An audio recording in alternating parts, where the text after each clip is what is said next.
The union for nearly 80,000 airline pilots worldwide wants to phase out terms it considers offensive to women and the queer community.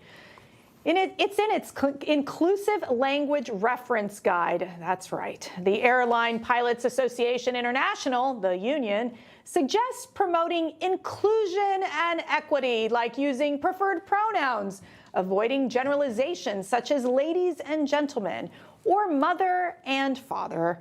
The guide also urges members to avoid masculine generalizations like cockpit and instead using flight deck. And God forbid you say manpower. The union wants you to replace that word with staff, workforce, or even human power. I mean, I'm just like nauseated, like listening to what these people are doing. We have planes like falling out of the air, you know, come on. And this is what we're worried about? I know. This was only a matter of time. Virgin Airlines kicked it off by... Virgin Airlines? What are you saying? Hopefully no kids are watching. It's past everyone's bedtime.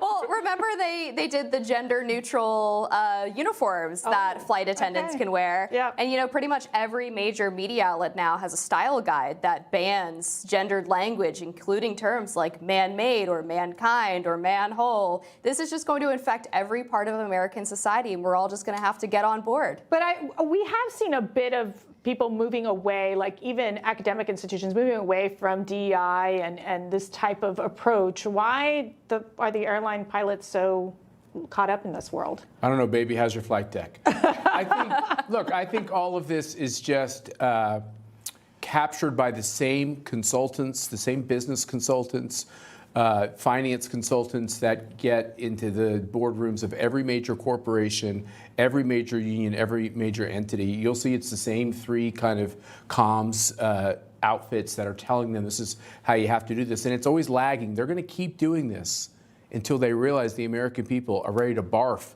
about all of this. Even gay people are ready to barf about this. People in protected classes like, enough is enough of this insanity.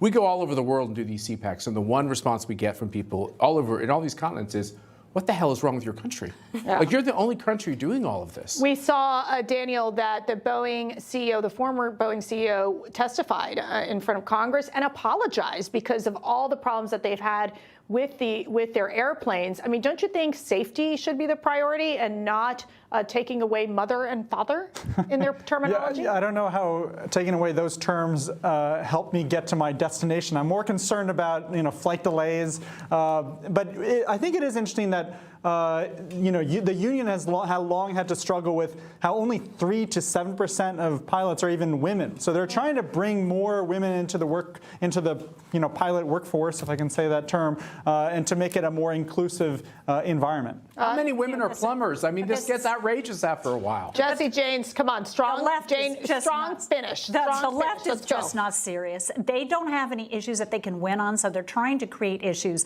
and that's exactly what they're doing. They're trying to pitch to the American people, we're about you, we're about inclusivity, and they're creating issues versus addressing the ones they have at hand. And that's what's tragic, is because we have a lot more serious problems than worrying about the definitions you're using in the cockpit.